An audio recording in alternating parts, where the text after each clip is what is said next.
Hi there, my name is Laura Morehouse and we're at the Arizona Poison and Drug Information Center.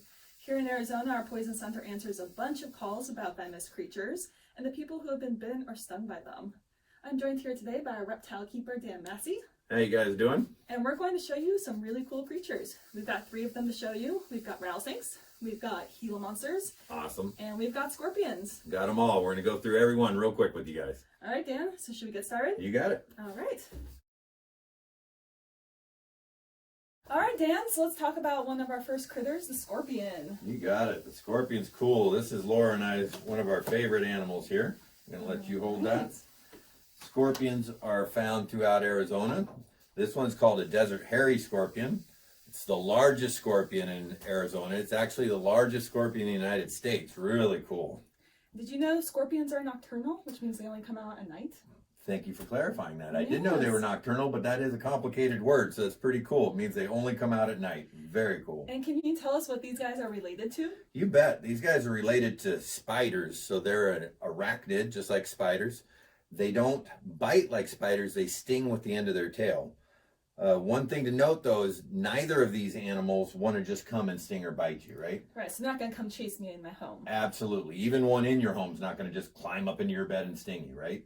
We want to be cautious. We want to be careful. But remember, we're living in their area and we're encroaching on their environment. So, but really cool animals. Why don't we show them how these guys can actually glow under an ultraviolet light? Let's show them. So I have a black light here, also known as ultraviolet light. Uh-oh, he's climbing out on us here. Again, these guys are really chill, so there's nothing to worry about. But please do not handle them at home. Yep. So I'm going to run by the camera and turn out the lights, and you show them what's going on. I'll show you the black light. Awesome. Let's do it. Ready? All right. So right now you'll see nothing, but once I turn my special flashlight on, you'll see the glow. So they glow this beautiful green or blue color. I'll show you what that looks like here. We'll kind of get them out so everybody can see a little better. Come on, buddy. He just wants to stay right there. Yeah. There you go. So there, you can see them really good right there. So cool. So Dan, do we know why they glow? We don't know why they glow. Only ultraviolet light causes them to glow like this, which is only from sunlight. These guys are nocturnal, which means what, Laura? It means they only come out at night. That's right. They only come out at night, so there is no sunlight. So we're really not sure why they glow completely, but it's a really cool way to be able to find them in your yards or in your house. You can use this as a UV light. Do you have any tips for them on that? Any tips for scorpions? Well, to avoid being stung by a scorpion, we recommend that you always wear your shoes outside and bring a normal flashlight when you're walking outside at night to make sure you don't accidentally step on one of these guys. Awesome. So should we show them the other scorpion that we have? Absolutely. Absolutely. Let's put this guy down. I'm going to let you get that one out. And so our next scorpion is called the bark scorpion. It's the one that could be dangerous if you're stung by it. Can you explain why, Dan? You bet. So these guys are a smaller species of scorpion. They just tend to have a little more potent venom so that they can subdue their prey and feed a little easier. And it just happens that we react to their venom quite severely in some cases, not always. But they can be quite painful. And for the most part, you don't need to go into the hospital. But on rare occasions, you may. Right, about 90% of people who call us about a scorpion sting can actually stay at home. Now, another cool fact about these bark scorpions is, like Dan said, they're very small, about 2 inches or less. But the really cool fact is they're climbers, so they like to climb inside the house. In fact, they love walls. You tend to find these guys on the wall outside your house and whatnot. And you can find them, how Laura's going to show us again here, with a black light at night. And it's a pretty cool experiment to do at home as well. But remember, if you do think you're stung by a scorpion, call the Poison Center and they'll take care of you. And that Poison Center number is 1-800-222-1222. Before we show them the black light, one other fun fact about the bark scorpion I've heard is that they actually like to live together, unlike our giant hairy scorpion. This is very true. So they love to live in groups. And it's a fancy word I'm going to throw at you. They're called gregarious. So they like to hang out in large groups, whereas a lot of other scorpions are solitary, meaning they don't like to hang out in groups. So that's pretty cool. So Dan, if I see one bark scorpion, will I probably see another one? You may. Maybe. You know, you don't want to say always, but I agree. You probably will see more if you have one around. So. All right, let's show them what it looks like underneath You got the it. black Let me light. run over and get the light again. Laura's going to bring the cage up since these are smaller so that you can see them. All right. So bring it right down. There you go. So right here we have that little bark scorpion. You can see he's going to start moving around. There you go. You can see him perfect right there. Now scorpions are going to be most active at night during the warm summer months. Yeah, and that looks cool. And this is a full-grown bark scorpion. Now, compared to that last one we saw, it's literally a third of the size or smaller. Very small, but just really a cool animal. And they pack a punch. They do pack a punch. So to avoid these scorpions, we want to make sure that we shake out our shoes and any clothes, even our bed sheets before we go to sleep, and then seal any cracks in your house as much as possible. If you do see a bark scorpion, go ahead and tell your parents and don't touch them. Awesome. What an awesome animal. And there you can see it without that black light.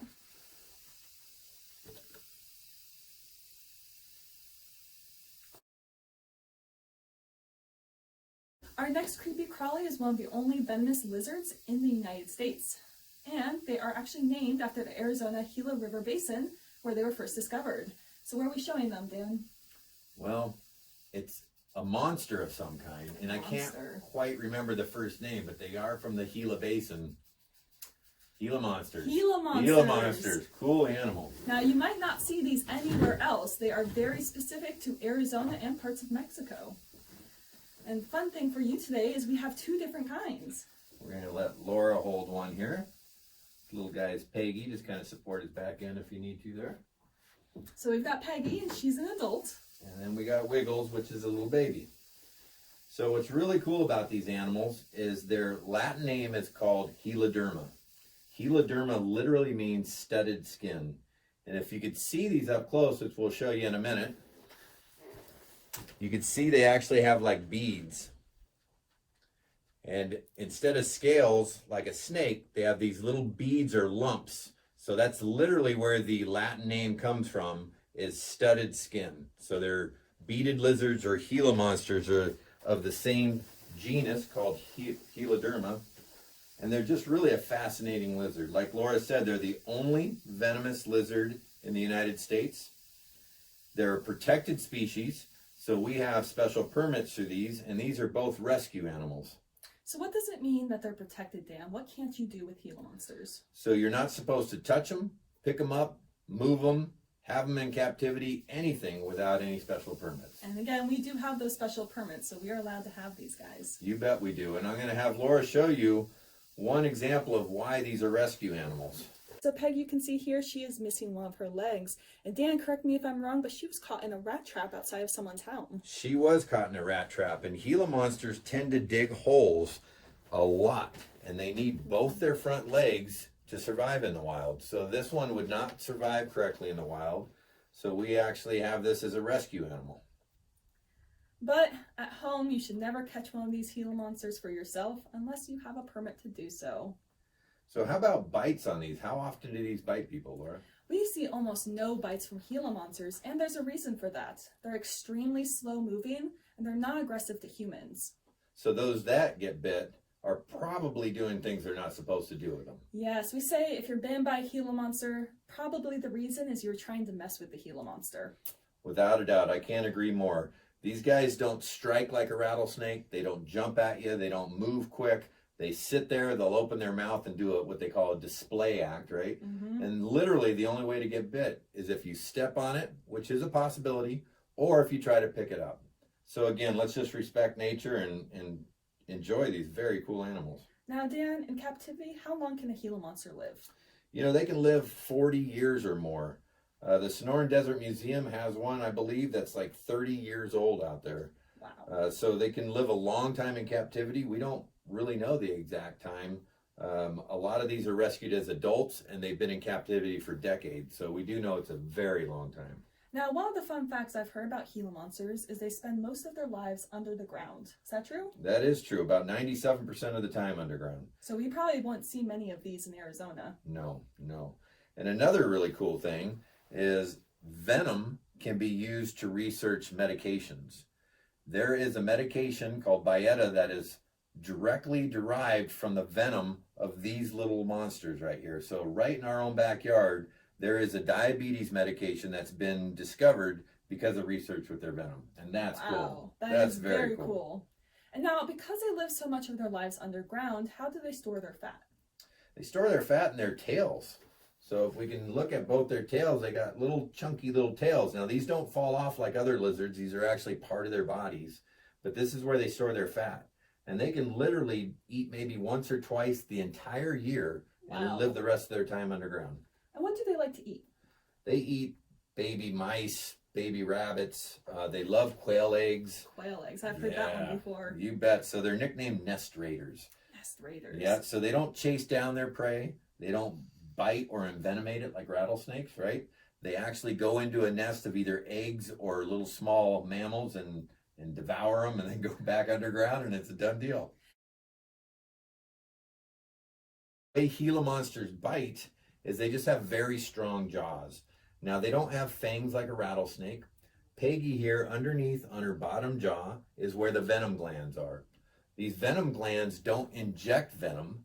The animal has to bite and hold on, and the venom slowly absorbs into a wound. So hence, they need to bite on and hold on for their venom to get into a prey. This one is Wiggles. She was actually hatched from an egg because her mom was a rescue animal. They were doing construction, and they dug up the home of the mom.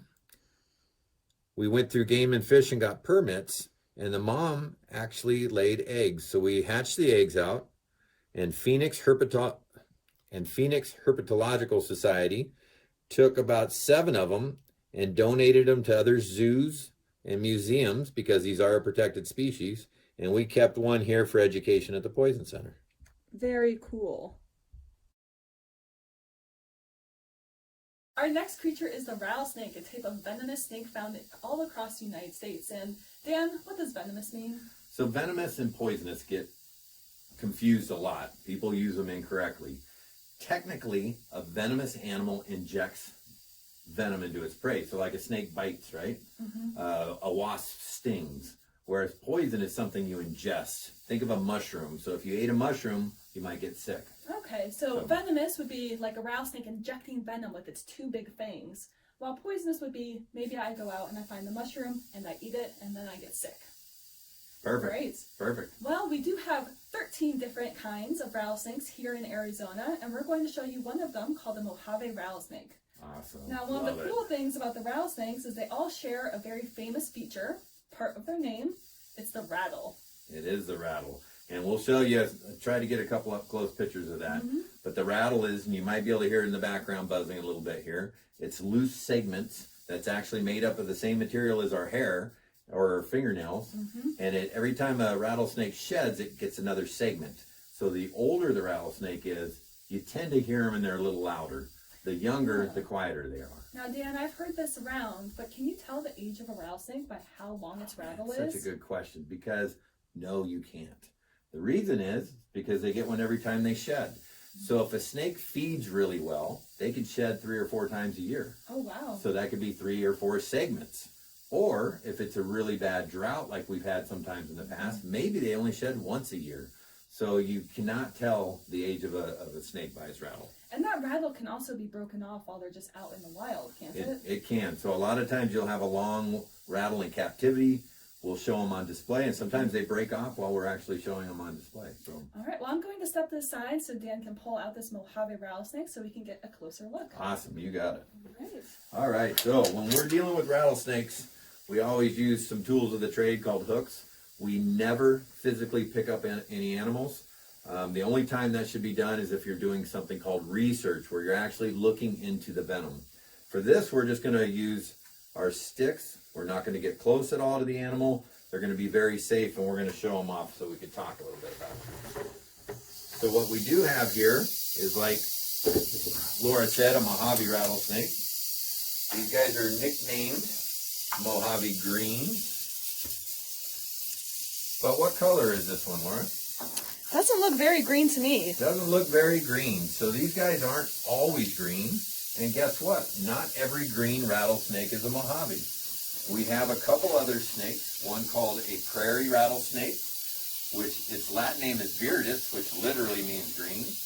And we have one called a black-tailed rattlesnake that's green. So these guys aren't always green. This one's more of a brownish gray. In the sunlight, he does have a yellow tinge, but other than that, he's very easily mistaken for a western diamondback. So again, this is our Mojave rattlesnake.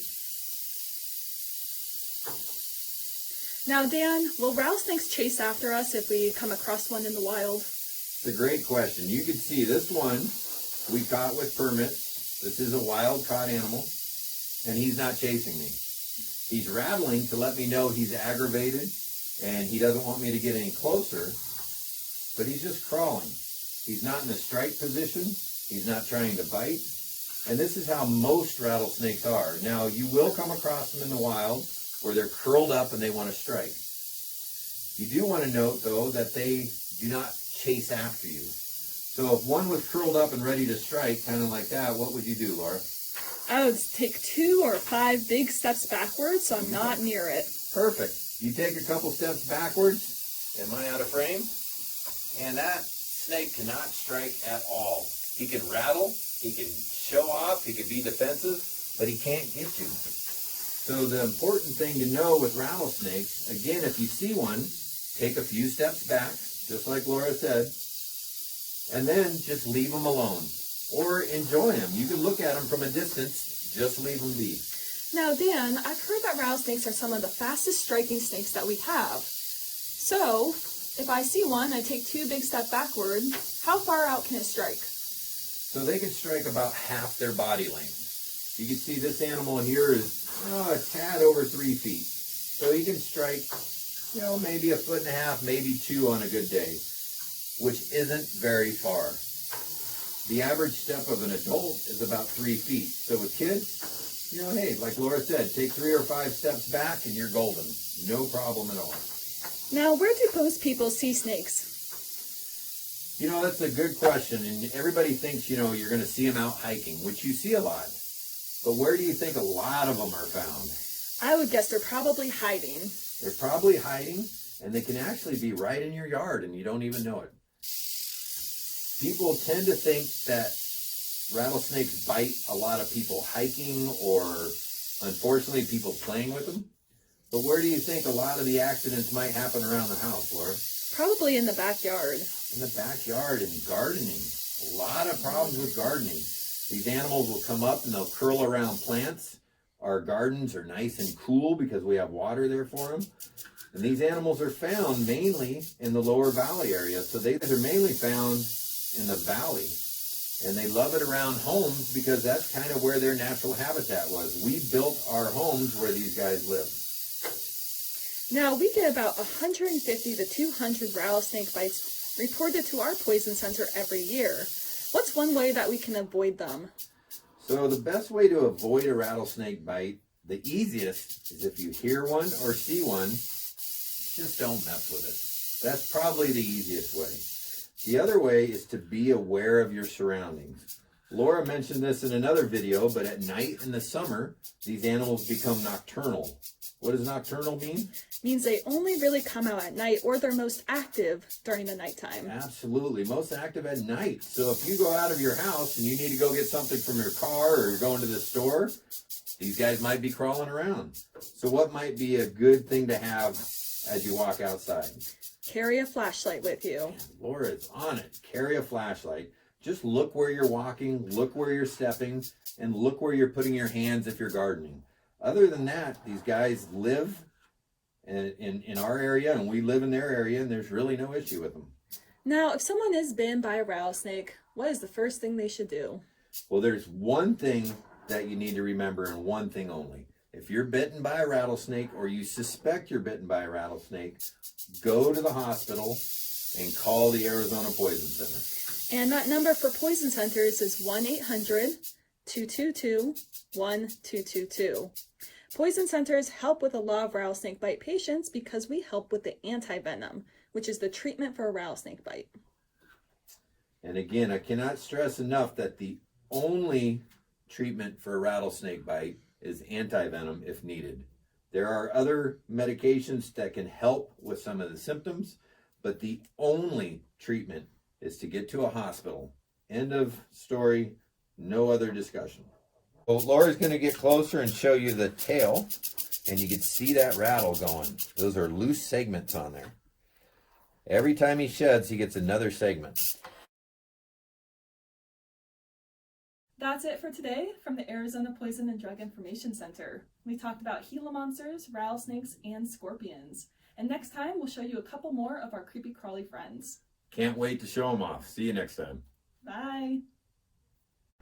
Tarantulas are the gentle giants of the spider world, but they are still venomous. They are known to be nocturnal hunters, which means they only come out at night. In the Sonoran Desert, tarantulas can grow to a length of 3 to 4 inches. The tarantulas seen on the roads during the summer rains are usually males searching for mates. When threatened, tarantulas defend themselves in 2 ways, biting with their large fangs or releasing barbed hairs on their stomach into the air. The hairs can irritate the eyes and nose of would-be attackers. Tarantulas only act in self-defense, so the best thing to do is leave them alone. If you're bitten by a tarantula, call your local poison center at 1-800-222-1222.